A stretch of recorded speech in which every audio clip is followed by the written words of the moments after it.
Up with KREM begins now. Now at 7:30, it's special election day across our state. Voters here in Spokane will decide on a school levy that would give more funding to public schools. I'll tell you what you need to know to make your vote count. And soon, Spokane is set to receive millions of dollars to help with rental assistance. This is millions of dollars, so that's great, but we believe the need is far greater than that. Well, this morning, how soon the money could be in the hands of renters. And February is Heart Health Month. This morning we'll explain how to check to see if you have healthy blood pressure. We'll also let you know what unhealthy blood pressure looks like and how you can improve it. And early on this morning, we've got some cloud cover that helped us from getting too cold overnight, but we are eventually going to get there. I'll walk you through it. Well, we want to thank you for joining us on Up with KREM this morning. This morning we want to introduce you to Liz Halfhill. She's a mother from Spokane who was recently featured in the New York Times.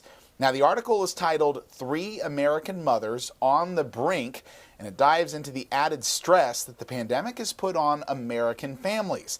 Halfhill is joining us this morning to talk about the article and how the pandemic has changed her family's lives. And she's actually going to be joined by her son, Max. They've got some perspectives, though, that I'm sure a lot of people at home can relate to, can understand over the past year and what that's kind of looked like, just adding to that difficulty with raising any family.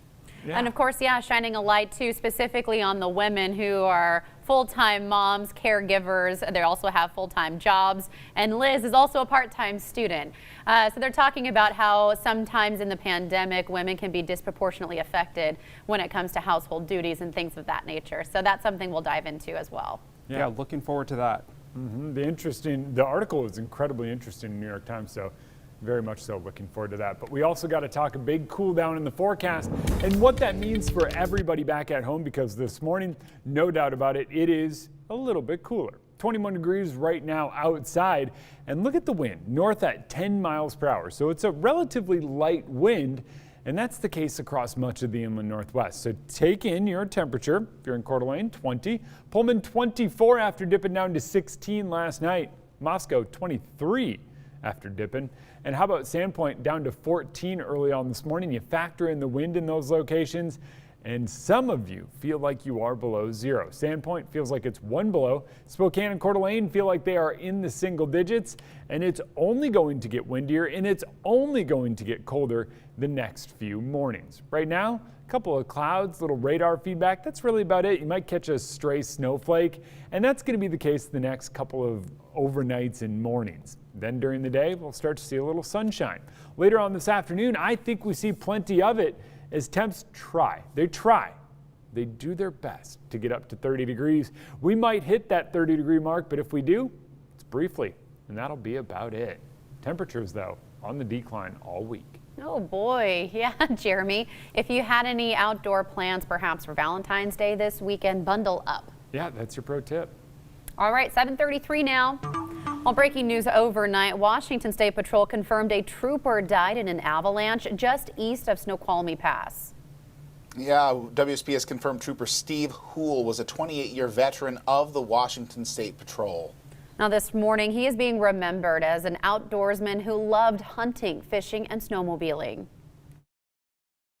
You just can't imagine that you're not going to see Steve Houle anymore. He's a fixture around here. I mean, those of us who know him, just, it hurts, and we feel really, really bad for his family, his wife, and his children.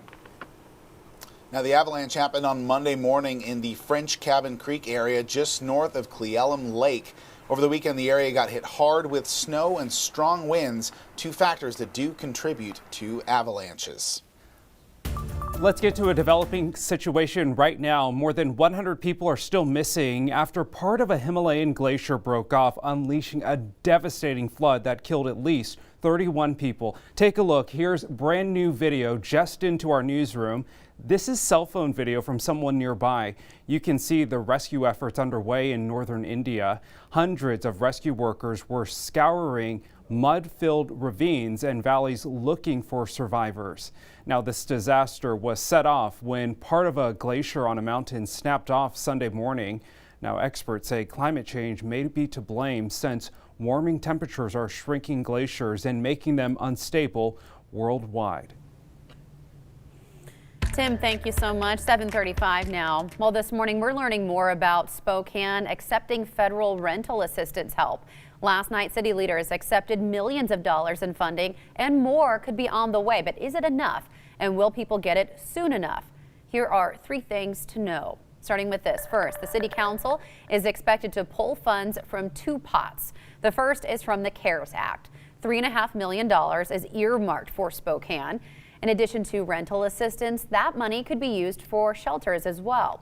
The city says the grant money will be put into a fund and then doled out later. Then a second round of funding is expected from the second stimulus plan. With that, Spokane could see an additional $6.7 million. However, the city council has yet to vote on that second round of money, but when it does, it is expected to pass.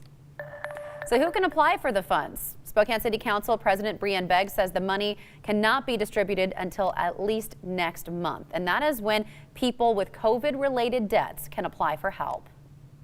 It's pretty much first come, first serve, as long as they're eligible and they've signed up. It's first come, first serve at this point.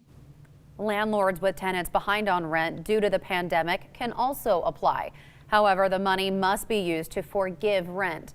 The hope is that the demand for this assistance will be manageable. But third, while the city is expected to receive those multi-million-dollar grants, city leaders say it might not be enough to meet the needs of the public. This is millions of dollars, so that's great, but we believe the need is far greater than that. And if we don't do something about it, once the eviction moratorium goes away, a lot of people will be homeless. So we're really trying to get those debts paid, and the landlords can then pay their mortgages, and people can stay in their housing. The eviction moratorium in Washington is set to expire March 31st. Now, we will continue to follow this story so you know exactly when applications open and how much assistance you might expect.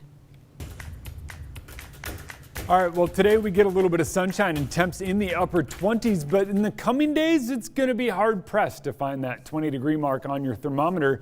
I'm going to let you know how we cool down so much and what that means for you. And high blood pressure is one of the biggest indicators that something might not be right in your body. But how do you know if your blood pressure is too high? Coming up after the break, I'll explain what you need to know and how you can ask an expert directly about it this morning. And KREM 2 is a proud supporter of Heart Health Month throughout February and year-round. We encourage everyone to take care of themselves. We know it's a challenging time right now, and our campaign is focused on loving your heart now, so you are there for your loved ones later. Heart disease touches just about everyone at some point in their lives, and that includes our KREM family. We will be telling the stories of people in our community and those who sit right here in our studio.